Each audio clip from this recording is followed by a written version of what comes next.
Mark Wrestling Podcast with your hosts, Quixote and Lewis. Let's mark out. Yes, y'all. Welcome back to another episode 66 of On the Mark Wrestling Podcast. I am your boy, Quixote. Welcome to the show. Joined by the three-man. We are back, baby. Joined by Joel. Joined by Lewis. Fellas, what's going on this On the Mark Wrestling Podcast night? What's happening? Nothing much, man. I really don't feel like being here. Wow. Jesus. Wow. Y'all dragged me out of bed for that. Yeah, man. I'm sorry. I'm sorry, Lewis. Was it the only week? once a week? I'm only teasing listeners. I'm actually thrilled to be here. He went for the cheap heat and then the cheap pop right after. I know, right? All in one promo. He got both in. The cheap heat and Joel, what's happening? That's the art of wrestling. That is the art of wrestling. You mastered it, my friend. You mastered it. Joel, what's happening, bro? What's going on with you, man? How you been? I'm chilling, man. I'm excited to talk some graps. It was a little bit of a slow week in wrestling, I feel like, but I'm sure we got some stuff to talk about. Yeah, it was a bit of a slow week. But I want to get right into it. We got some. We're going to start off hot. We're going to start off real hot. We're going in with the administrators, the administrators report. We're going straight in. Let's right from the get. Yeah, we're not playing no games tonight. Let me give Lewis. Whoops. Let me give Lewis. We don't need the intro. There we go. It's live. You know, anything can happen in live, right? Anything this happens. This is AEW style production. AEW. Damn. The lights are flickering.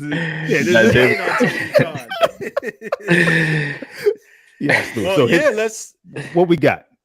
Let's get right into it. So, for the administrators report, this is somewhat of a special edition because not only am I going to give the ratings report for AEW Dynamite, but I'm going to hit you up with some breaking news. Okay.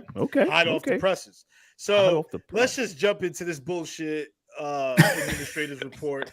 I mean, it's nothing too surprising. 687,000 viewers, which is a dip from the 716,000 from the previous week. Now, 1 year ago this week, to put things into perspective, 1 year ago this week, AEW Dynamite did 987,000. Wow. Okay. It's a 300,000 viewer difference. Jesus, bro. What was going on last year? Perspective. Yeah. What was going on last year, man? Was this? This was after. I think last year was right after Brawl Out, so people were tuning in to see the CM Punk aftermath, I believe. You know what? That's a good point. Not the Brawl Out with the Young Bucks, but it was the one with Jack Perry. The other one, the Brawl In. Not Brawl Out, Brawl In. the Brawl In where he apparently made Tony Khan fear for his life. Yeah. Okay, that makes sense. Oh man. So, I mean, there was nothing buzzworthy coming out of Dynamite or even going into Dynamite for that matter. So I'm not at all surprised. What I'm really looking forward to seeing is the numbers for next week, which is Grand Slam emanating from Arthur Ashe Stadium in Queens, New York. And it's a pretty good card, if I must say, for a TV episode. But if they don't do a minimum of 700,000 for next week for Grand Slam, I'm gonna be concerned. Are you sounding the alarm? Yeah, that's gonna be a memorandum. Okay, that's a memorandum. Oh yeah.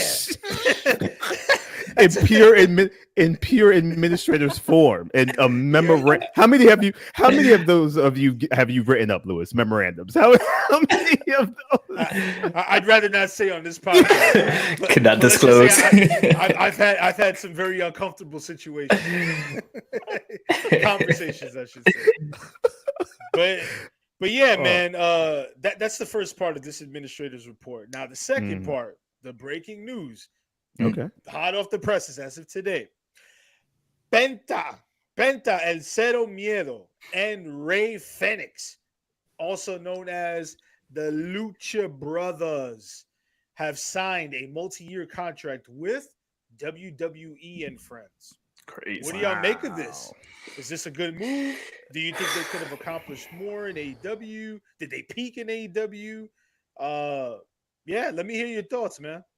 Joe, what do you think, man? Uh, this is an interesting one because I feel like they kind of did peak in AEW a little bit. Hmm. We didn't get like a big singles push. We did get Phoenix winning the international title, but I think that was by like mistake because John Moxley got concussed. Yeah, But yeah, yeah, who could have forget that? yeah, but like I do want to see how they fit the WWE style because I do feel like they better not send them to the freaking PC to do like roles and shit. Like these guys have been wrestling for long, probably most trainers there at this point, so they don't need that. I do want to see how they fit. I feel like it could be. It's actually like a little more exciting to see them on that side, just because like they kind of did wrestle everybody in AEW already. Mhm. So it's going to be some fun matchups. Hopefully, they could bolster up the tag team division as well. But yeah, I'm excited to see it. What about you, Theo? I'm curious, man. I love the Lucha Bros. I think I didn't know anything much about them until they got to AEW, to tell you the truth. But from what I saw, they were great. But what happened in AEW is what I'm predicting is going to happen in WWE, whereas they start off hot, they're in matches, they're killing it. Crowd is saying fight forever and all this, all this stuff, right? And then what happens after that is that they're going to get thrown to the depths of NXT. They're going to start wrestling the Chase U crew for like 3 weeks, and we'll never ever hear from them again until they end up, or one of them ends up in the LWO, like you gentlemen just said. That's my prediction. They are not, man. because let's be honest. WWE's tag team division is pretty trash right now, right? There is no room for a Lucha Bros tag team unless they are revamping behind the scenes and we just have no idea and they're going to hit us with it. But right now, if I have to go with what I'm seeing right now in WWE, there is no room for a Lucha Bros tag team, my friend. Like, that Lucha Bros tag team is going to get lost in the shuffle of everything else. The Codys, the Rocks, the stuff they got going on for Netflix, the matches they got going on with the Bloodline. There is no room. I don't know how it's going to work unless they keep them in NXT. I think that's an insult if they go to NXT. To tell you the truth, they do not need to go to no NXT, but they might just throw them there so that the audience, the WWE audience, gets to know who they are a little bit. So I don't know. I don't think this is going to go well. I think this is a big money grab for them. Congratulations on that, but I don't know, man. I feel like we're not going to see much of them, to tell you the truth. Yeah. We're not going to see them. That surely is a pessimistic outlook. Damn, whatever happened to the glass half full? I tried, Luke. I tried. Yo, I try. I really want. Of course, I want them to succeed because I think they're great. But man, I do not see it. I just don't see it. I definitely agree with you with the whole tag team division. I feel like the WWE tag team division, like right now, the champions on both sides are the Judgment Day, and then on SmackDown, it's the Bloodline, right? Mm-hmm. But like, I have to think about it hard because I feel like they just use those belts as props at this point. Yeah, like I think Judgment Day just defended the belts for the first time on Raw this past week. Meanwhile, they held them since I don't even know how long they've been holding them. And that's crazy because when they said that, I was like, wait a second, they haven't defended these things. Like, you're right, Joel. They're legit props. They're the toy belts you buy from these conventions for $400. That's what they are, right? Like, we walk around, we all think we're a champion, and then they don't. And that's it. No one's defending them, which is crazy. Yeah. And that goes back to my saying it earlier. Where does the Lucha Bros fit in this? Like, what do we? There's been no significant anything in the tag team division. Why do we care now? Because the Lucha Bros coming. Half that WWE audience don't even know who they are. They won't know who they are. So I don't know. It's not. It means nothing to me, honestly. It's a money move, which is good for them. I mean, I'm happy. I've always really enjoyed the Lucha Bros work. I've been following Penta since the Lucha Underground days. Um, Same thing with Ray Phoenix. Mhm. Yeah. I think they had a very good run in AEW while it lasted, and they were a very crucial component to AEW during those first couple of Yeah. years, Mhm. especially when it came to putting that tag team division on notice. Right, Oh yeah. the WWE move, it makes sense because I don't think there was anything left for them to do in AEW. They won the tag team titles, they won the True. trios titles, they had all these classic matches with the Young Bucks. They've they've done everything they could do as a tag team, and it didn't seem like Tony Khan was really that persistent in terms of giving them singles runs. Mm. So Yeah. Yeah. enter the world of WWE. The tag team division, you guys already mentioned it, is very mediocre at best. I do feel that they can inject some life into it because the kids, right? Younger viewers tend to love luchadors. They love masks. So they're going to be a hit with the merchandise. Absolutely 1000%. I don't see any issue with that. You're going to see a whole bunch of Lucha Bros merchandise all over the arena. Mhm. Now, I think the key here is the language barrier that has held Mhm. so many foreign talents that come to WWE, so to speak. The Shinsuke Nakamura's, the Asukas, the Andrades, they they will never get past that glass ceiling because they can't. I hate to say it, they just can't connect with the general mainstream American English speaking audience just because of that language barrier. Yeah. So, what are we really talking about here? Are you going to push them as very limited English, non-speaking, but they can go in the ring type of tag team, or are you going to actually force them to polish up their English and just be characters? It's going to be interesting. We haven't seen a. When was the last time we've seen a tag team that donned lucha masks? With the Lucha Dragons, I guess, right? The Lucha Yeah. Dragons. Yeah. Yeah. That's what they were Probably. called, right? The Lucha. Yeah. Yeah. Lucha Yeah. I Dragon. thought it was the Lucha, Lucha Dragons, Lucha, wasn't it? Lucha. Yeah, that was Yeah, Kalisto and who was it? Who was the other guy? they It were wasn't. whack anyway. Yeah. They weren't good. They were Oh, we forgettable had anyway. there was the Lucha House Party too. Lucha Oh my House Party. That was a god, jobber Oh, tag team though. what a man! No, wow! the Lucha Bros will not be a jobber tag team. That is It's a that I'm confident in. But yeah. I you bring mean, up a good point. Like after a while, this could fizzle, and they will become like lower mid carders. Yeah. It's a possibility, but it's a multi-year deal. So obviously, Triple H and company, they're in it for the long run. And there's nothing wrong with fresh talent on either side, whether it's AEW or WWE. yeah, So I'm curious. I'm not super duper excited, but I'm curious. yeah. And I'm gonna I follow what they do because I'm a fan, but we'll see. yeah. I'm curious, bro. I am curious, but I don't know, man. We'll see. We'll see how this all plays out. I think they're gonna start off hot, like I said, and then just kind of ride off into the lucha sunset, my friend. It's not gonna end up that great. I do feel like there's probably an incentive there from Triple H to make them look great, to show other AEW wrestlers like this is what we'll do if you come here. Oh, same But thing they did with Ethan Page in NXT, right? exactly. He's a That's main a good event. point. He's a main Right. eventer now. Yeah, Ethan or Page. even Lexus King. Like he was a jobber, nobody in a tag team that was doing nothing in AEW, and now he's still like a jobber, but at least he has a character.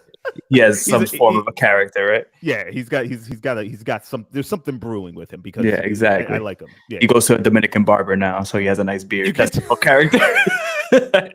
That beard is terrible. It painted on beard. yo, it's definitely. I thought, you know what? I was like, yo, that's definitely a Dominican barber. Man. That's my man's alive. They're down there in Florida. Get it? My man's lines are sharp, man. Sharp. Yeah, right down in Florida, man. But I think seeing that it's a multi-year deal, at least that's what's being reported. I could see them maybe doing NXT for a little bit, like you said, to get the WWE audience like actually recognize them, know who they are.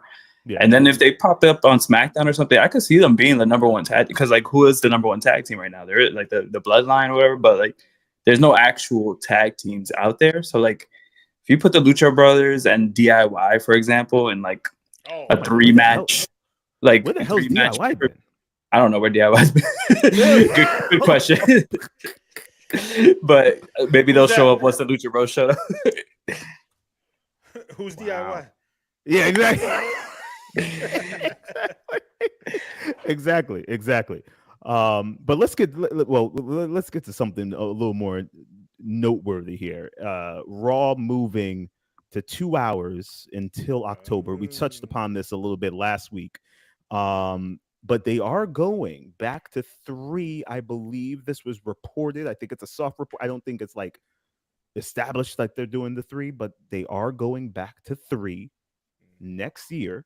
And then the rumor is also, and maybe these are just getting mixed up, but the rumor also is that that SmackDown may also go to 3 hours. Fellas, what do we think? About the 2-hour Raw, which I think is solid personally, and B, the possibility of a SmackDown 3 hours. Now, apparently, SmackDown didn't do great ratings wise. It was all cute and bells and whistles, the graphics and the new logo and all this stuff.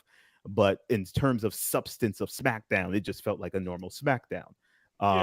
What's your thoughts on numbers. Yeah, what's your thoughts on the Raw going 2 hours and then the SmackDown being possibly 3 hours? Joe, what do you think, man? I mean, man, just when you think they're giving us what we want, they go and throw 3 hours on SmackDown. Exactly. Like we don't need 3 hours. I'm sorry. Like, especially if it's gonna be like mostly filler, mostly commercials. Like we need 2 solid hours of pro wrestling, an hour and a half with commercials built in, whatever it is. That's how the Attitude Era was. It was hot. You don't have much filler in there. Everything needs to matter when it's 2 hours. You can't throw in like a random Tozawa versus I don't know whoever match. Tozawa, Like, yeah, exactly. like you got to actually make things meaningful, because you got to keep these people's attention instead of trying to just like get whatever comes in within those 3 hours. But I'm excited for the 2 hour Raw for sure. I want to see how they handle the roster there with a shorter amount of time. SmackDown, I feel like it's gonna. I don't know, man. 3 hours SmackDown, I feel like drags now. Like especially with Roman's long ass entrance, Randy's long ass entrance. Like half the show is entrances, bro. So if they're gonna add another hour, Roman's gonna be walking out from the parking lot when they start his entrance. They're gonna be filming him the whole way till he gets to the ring. Like so, hopefully they know what to do with this extra hour on SmackDown. Maybe build that tag team division that we were just talking about. But I don't know, man. I'm 2 hour guy. I think 2 hours is perfect. It's gonna be interesting to see how they manage the talent now and their time, like you were mentioning, like their time on camera. Like who's getting the time now, right? Because now you're cutting a whole hour out. Yeah. And that's pretty big. So to see who's gonna be in the spotlight on certain shows is gonna be very interesting to see how they do it. It's been over a decade since they've done it. So it's gonna be interesting. Lewis, what's your thought? I know you're a man of the 2 hours, but the SmackDown on a Friday night for 3 hours, I think that's a disaster. What do you think, Lewis? Yeah, disaster is one of the words I'm thinking of. So, Streamer Joe, I appreciate you sharing that you're a 2 hour guy, because I myself, I am a 2 hour guy, and I think Quixote, you can pretty much agree. Yes. Right. So we're all in favor of 2 hours. Now, Raw, let me start with Raw. Raw going to 2 hours for the remainder of the year is going to be solid. However, I don't want it to get my hopes up, because then we got to deal with 3 hour programming again. Granted, it'll be different because it'll be on Netflix, but 3 hours is 3 hours, dog. Yeah. 3 hours of anything in this day and age is just too long. I love wrestling. We all love wrestling. but there's only so much of it I can take that can sustain my attention for that amount of time. Pay-per-views and PLEs are a little different just because those are premier events and promotions spend weeks and months building up to it. But if I'm weekly episodic television for 3 hours now, That's rough. It's and like you said, Joe, SmackDown drags right now as it is. You know, I'm not saying SmackDown's terrible, but you know, this isn't the Attitude Era where I can like, you know, I can really sit there and be like, oh, what's gonna happen next? What's gonna happen next? What's gonna happen next? Because during the Attitude Era, we had more sustained storytelling. We had better characters, so I can see if they were to do that back then. But in this day and age, I don't know. Man. I don't think 3 hours of wrestling television every week. I don't think that works. And we're seeing that the 2 hours is a sweet spot. Like 2 hours for Dynamite is just enough. Like we don't need more Dynamite because we got more Dynamite. We're just going to see more of the garbage that AEW struggles with in terms of production. I mean, for Christ's sake, man, like this past Wednesday, the place was just so badly mic'd. You heard I don't know if you guys heard this or even watched it, but there was a little girl screaming during matches. And you clearly heard her screaming. And it echoed, Lewis, it echoed the entire arena. Bro, it's like, come on, AEW. You gotta do better. Listen, if they got those people hired, I need to find a job there because I could do a better job there. I need to go and find like what is happening with their production, number one. And 2 hours is a sweet spot. If Raw and SmackDown are both 3 hours, 6 hours of content you need to produce a wrestling show, I think that's a disaster in terms of holding your viewers, content you got to create. It strangles everything. 2 hours is you got to be disciplined and put out the most important stuff out there. So we'll see, man. 3 hours SmackDown, I'm not feeling that. But let's see how this 2 hours go. I think we're going to all enjoy the 2 hours because if it starts at 8 o'clock Eastern Standard Time, 8 p.m., we're done by 10, fellas. This is weird. This is very different for us. We're done by 10. Yeah. You could still manageably get a good night's sleep. You could go home at a reasonable time, maybe get home in an hour. Like it's so much different. It's so much different. Oh yeah, for the live experience too. That's way better. I've been to live Raws, and man, even the live Raws drag sometimes because like you're sitting there during those commercials and they just playing like random videos on the screen. You're like, damn, I just want this thing to be over at this point. Like, I'm waiting for this main event, but I feel like I've been here 2.5 hours. Like, it's crazy. Yeah, man. Well, speaking of the 2 hours, we got 2 hours of the season premiere of SmackDown on USA. And on USA, thank you. On USA, they did the whole new logo and all the stuff, right? They did all this stuff. But did it feel any different? What did we think of the SmackDown? Because apparently, ratings wise, they weren't impressed. Joel. Yeah, this is my hater segment of the week. Oh, yes. Here we go. Ring my bell. Do whatever you want to do. I'm gonna give you a little. I gotta find you like an evil maniacal laugh or something like that. Like, I need to give him the Joaquin Phoenix Joker laugh. Oh yeah. So Joel's gonna heal out. He's gonna that heal logo. Straight basura. Trash. Ooh, wow. That logo in honor of trash. Hispanic heritage, bro. Basura. Trash. In honor of the Lucha Bros. That is basura. Straight up. I kind of liked it. Nah, bro. That SD being the same letter. That's so like I don't even know, bro. Like I haven't seen that in a minute. I understand what they're going for because I understand they want the S the logo to be like almost like a hat logo, like a college sports team. That's what I think they're going for. So they could be like, you could wear the logo and it looks like a sports team type thing. But that SmackDown being one combined SD thing looks I'm not for it at all. I gotta look at it while you talk. The colors, and I feel like I think the arena was actually lit a little darker. I don't know if they did that on purpose, but I did enjoy that. There wasn't as much LEDs as well. I think they removed some of the LEDs on the barricade and on the ring, if I'm not mistaken. I don't know if that was because they had a cage match, but probably if it's going forward like that, because I'm not a fan of all the LEDs everywhere. I feel like it's distracting.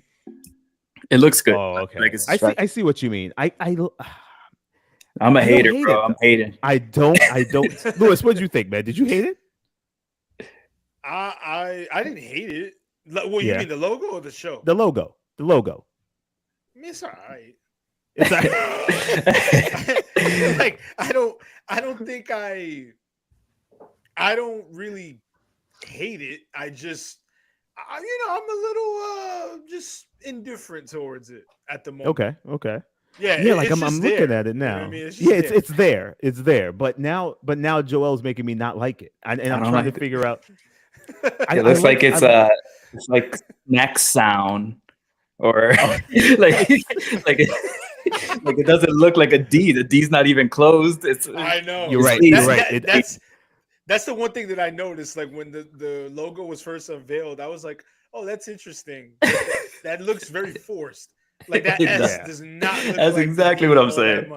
You're right. You're right. And I get, you know what's going to be funny? I guarantee we're going to see a different version of this as SmackDown on USA goes on. Like I feel like they're going to look at this and be like, "Meh, maybe we should do." Like they're going to change. Something's going to change. I guarantee they're not keeping this. You know what this? Like I feel like they realized they were going to USA like the day before. Like, oh shit, we should get a new logo to commemorate that we're going. There's something we should be. There's something we should. Don't we need to do something? Like maybe we should change the logo. Like they changed the logo. It's all right. But overall, the show itself. Joel, the show itself, did you feel like it was just another run-of-the-mill SmackDown, or was there anything different vibe-wise to you? Or like I said, another Friday. It felt like it did feel like another Friday at the end of the day. The cage match was pretty okay. In the moment, it's funny. Like I'm not a Cody hater, but I feel like Cody is not the best in the ring. He's okay. I would say. Let me. I got another. I gotta give you that. Okay, good. That's a hot take. I'm giving you that because I 1000% agree. Yeah, he's a 3.25 star Cody. That's what I like to call him. That's a hot take. 3.25. 3.25. That should be Lewis. There's the title of the show. 3.25 Cody. Yo. I do think that this match in particular was really good from Solo. I think it was like Solo's coming out party almost. Like that was the first time that I actually believed Solo as like a threat in a match. Right. So that was really good. But it was very, we knew Cody was going to win, obviously. It is cool to see the whole Roman Cody thing, but I think what's wrong with SmackDown, and I think this is what I was alluding to before about it dragging, is that we kind of know where it's going, and we've been know where it's going since like WrestleMania ended, and it kind of takes away all the fun of it because it's like how people have been fantasy booking Roman and Cody teaming up. People have been fantasy booking War Games, Bloodline versus Bloodline. And it seems like that's where we're heading. And it's like and it's been very clear cut. That's where we're heading since probably SummerSlam, even before that. So it's almost like we're just waiting around for it to happen. And I think that's why SmackDown drags. When you compare it to Raw and we have Gunther as world champ, which is fresh, new. Mm-hmm. Mm-hmm. You have multiple people going after him. So like, you have a Damian Priest that's eligible for a title. You have Drew McIntyre. You have CM Punk, Seth Rollins when he comes back, Sami Zayn, Jey Uso, even like all these guys that are like main event level and are ready to go after that belt. And then on SmackDown, you really only have Cody, and then who's his believable threat besides Roman and Jacob Fatu? And we haven't seen him do anything with that. So it's like I think that's why SmackDown is even though it's on. You see, Lewis gave you a little something. He was giving you the, the people's eyebrow. We do have that coming up. That's true. Yeah, that's in the works. But yeah. Lewis, do you feel now, Joe? I listen. I actually agree with you 100%. Cody's man. Solo came out. He, and you know what's terrible about this is that they're trying to push Solo so bad in being the man of this, like the guy of this group, that they've damaged him so much before this that no one believes him. Like it's so bad. No one believes him. No one's interested. They're saying we want Roman when he's talking. Like it ain't working. And what they're gonna have to quickly do is pivot the hell to Jacob Fatu. Like they're going to have to hard pivot because it's just not working. No one cares. Who do you really care about Solo versus Roman? Not really. I don't. I'm sorry. I don't. I don't. If they kept Solo as the Jacob Fatu when he was in the group with the original bloodline, then we're talking something because now he's a credible, dangerous guy with wins. He barely wins. He barely won before. Like it's just they just did a disservice to. They did a disservice to him. He's trying, and I give that to him. He can only do so much. he's trying out there, but I don't know, Lewis. What do you feel? You feel the same way about the SmackDown this past Friday, the Solo and Jacob of it all? What's your thoughts? Cody 3.25. Well, SmackDown was pretty good. I mean, by the numbers, run of the mill, usual formulaic stuff, and Joel hit on some excellent points with how we've pretty much called the trajectory of everything for the past 5 months since the end of WrestleMania.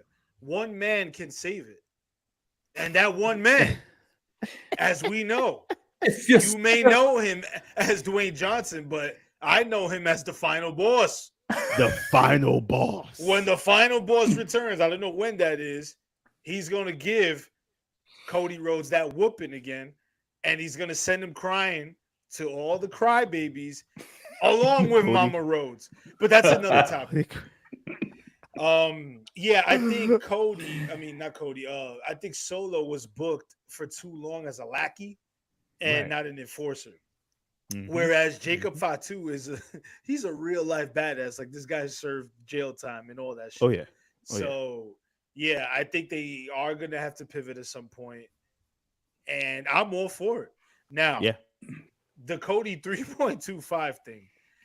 I think that Cody he's a damn good storyteller in the ring. He is. I will give him that. Is he the most exciting performer? Not necessarily. But I will never take away from the fact that he's a good worker. He's a very good. Like I'm always intrigued when I watch a Cody Rhodes match. I can never take that away from him. But yeah, that's exactly. I'm ready for Homelander Cody.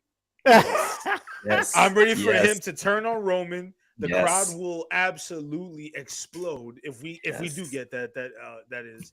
So yeah. We ain't getting Homelander Cody for a while though. They're gonna run wild, brother, with this whole Cody thing. They're gonna Hogan the hell of this. Like they're gonna take this. Cody just makes. I think that's fucking inevitable because the red, white, and blue. Yes. The beady eyes, the blonde hair. Yeah. Like he literally looks like a pro wrestling version of the character Homelander from The Boy. Like he literally looks like him. Yeah. You know what I'm saying? So it just can you imagine? And we've seen, if you're not familiar with Cody's work as a heel, like Cody heel, not legacy heel, but Cody heel, like when he broke out and was doing his shit in New Japan. It's damn good. And that was back then. So I can only imagine now. The potential is the potential's there, man.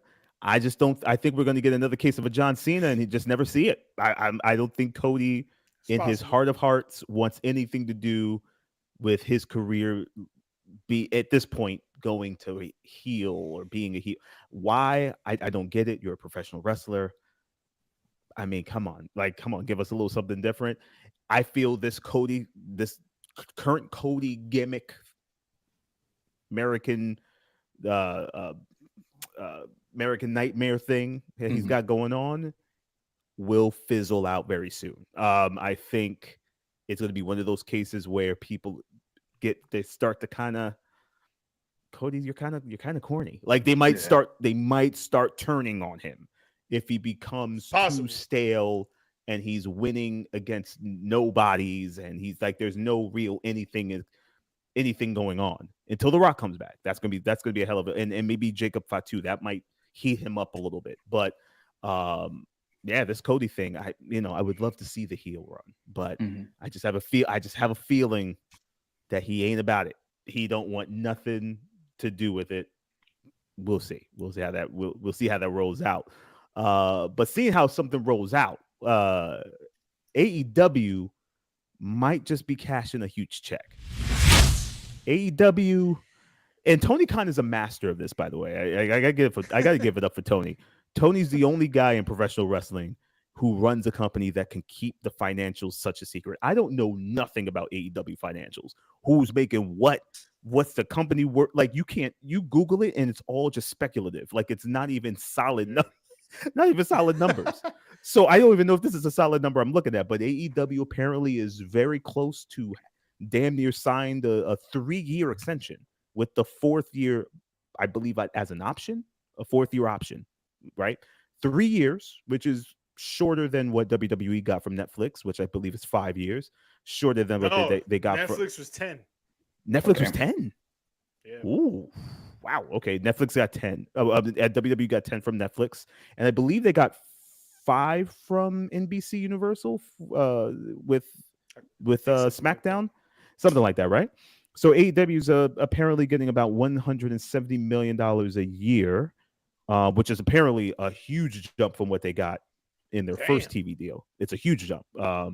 And what people are trying to understand is if that includes AEW pay-per-views, because apparently Warner Brothers Discovery wants those PLE or those pay-per-views on Max. Is there a deal where AEW gives some to Max and still puts some on traditional pay-per-view? No one knows. No one knows. He hasn't spilled the beans on this yet.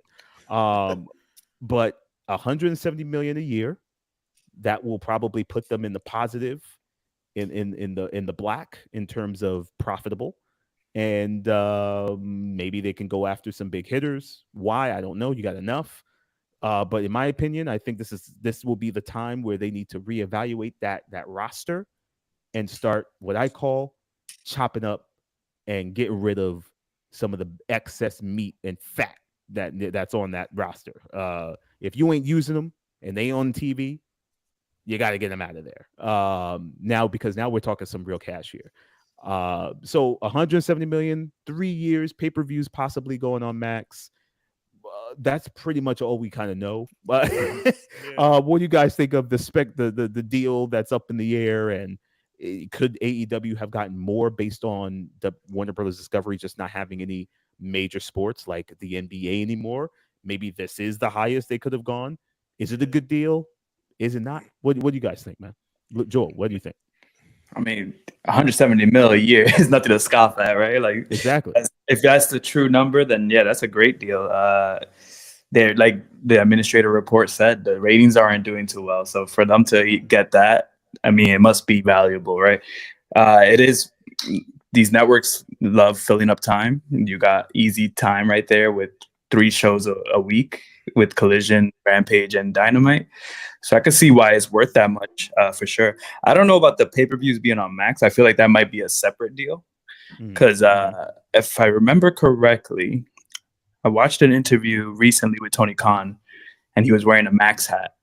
And it was very blatant that he was wearing a Max hat. So I think that's going to be something separate that he's like teasing a little bit. So I think we're going to see some big revenue from AEW this year when they get the TV deal, maybe a separate deal for streaming. And then there's rumors of a FS1 show coming up too. So yeah, They patent the name Shockwave, I think. Exactly. Like that. So that should be. Do we do we really need more AEW programming, Lewis? Like, what do we do? Like, do we need another hour of of programming from AEW, man? What's happening? Yes, I need another hour of AEW programming because I don't have enough between Dynamite, Collision, Rampage, and the pay-per-views. But no, in all seriousness, the Max deal is the one that I'm looking forward to the most because now we can finally see if one, their pay-per-views are finally going to air on a streaming platform, and two, if they're going to archive episodes of Dynamite and Collision and old pay-per-views to have on Max, because I would love to revisit some of that stuff. I mean, True. AEW has had so many memorable moments and bangers over the years. So right now we don't have any platform to like you really have to dig, you know what I'm saying? Versus if you just open up Max and you can revisit Hangman Page versus Swerve from Full Gear 2023, you know. I'm looking forward to seeing what they do as far as, like you mentioned, chopping the wood or chopping the meat. Chopping the meat.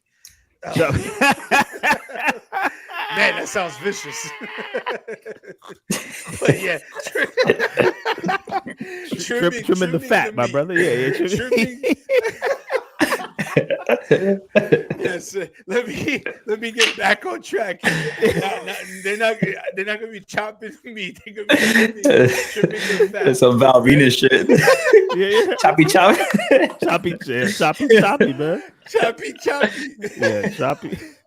By the way, what a fucking time. Yo, speaking of choppy, that visual lives in my head. Your boy Val Venus was butt ass naked, strung up. My man had a katana sword in his hand. Yeah, wrestling's crazy, bro. That was the greatest shit I've ever seen. It was pure classic.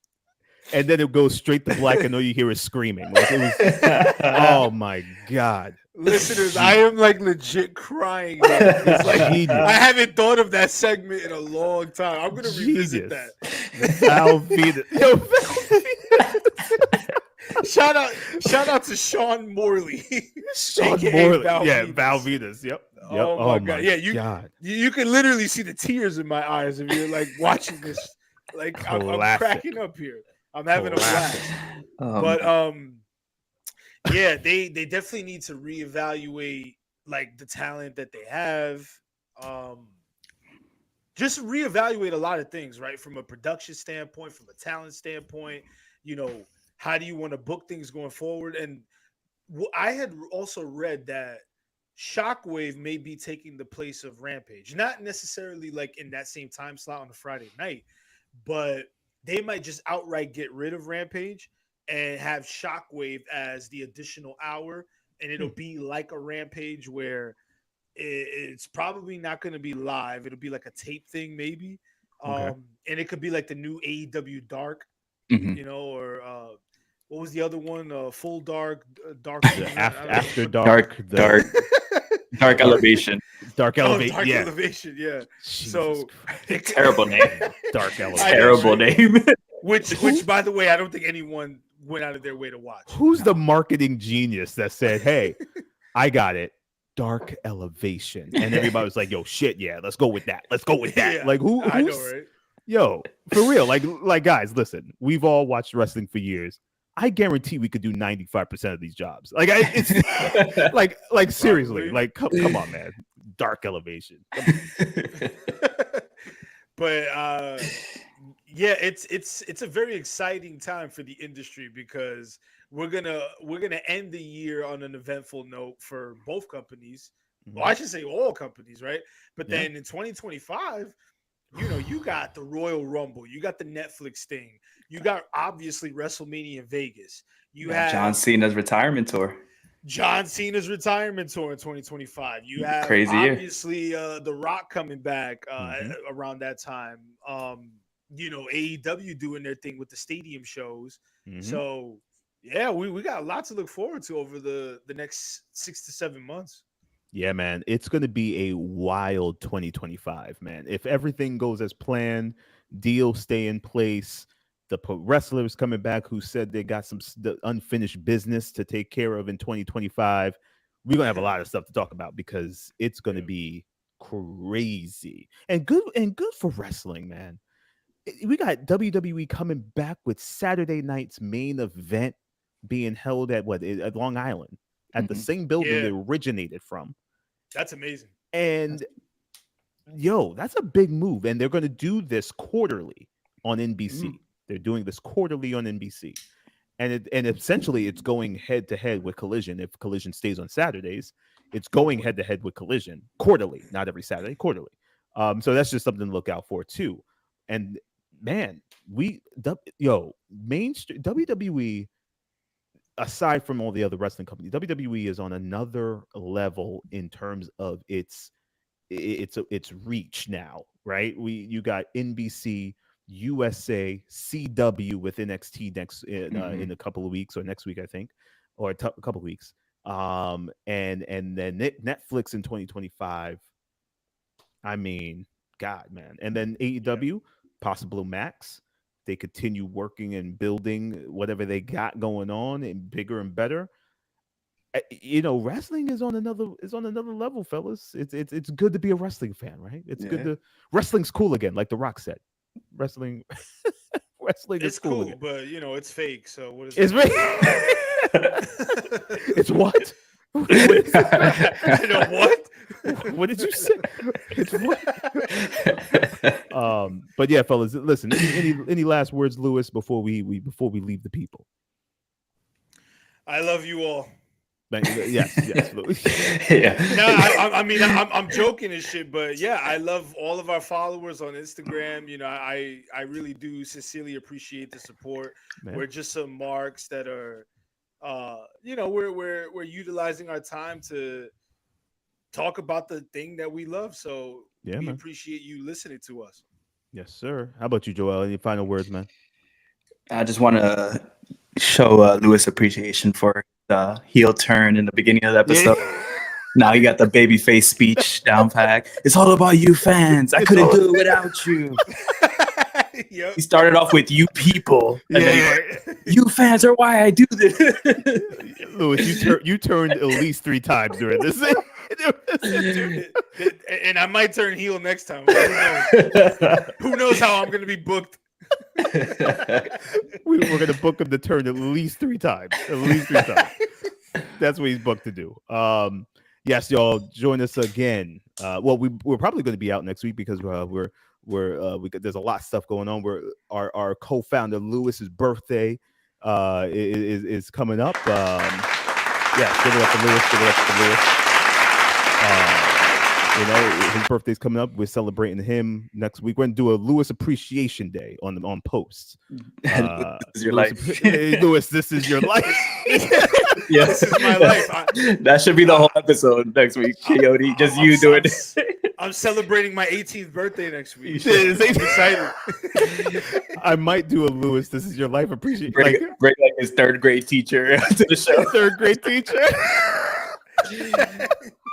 Was Lewis always a wrestling fan? Yeah, I know, right? I knew something was up. I knew something was up with that kid.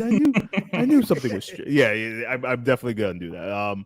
But yeah, so we'll probably reconvene in like a couple of weeks. The AEW is going to have their big Grand Slam next week, so I'll probably do the one-man booth on that. Get something out for you people. But keep watching us, keep subscribing and liking and all that stuff. Join us on this journey. And on the Mark Wrestling Podcast, join us and on our Instagram at On the Mark Wrestling, Facebook, YouTube, all the good stuff, y'all. And thank you for joining us as always and subscribing and liking, man. This is episode 66. I'm your boy Keode. Fellas, thank you very much. Until next time, y'all. Peace out, everybody. You've been listening to the On the Mark Wrestling Podcast. a Scriptly adapted production. Follow us on Instagram and YouTube at On To Mark Wrestling and email us at ontomarkpodcast@gmail.com.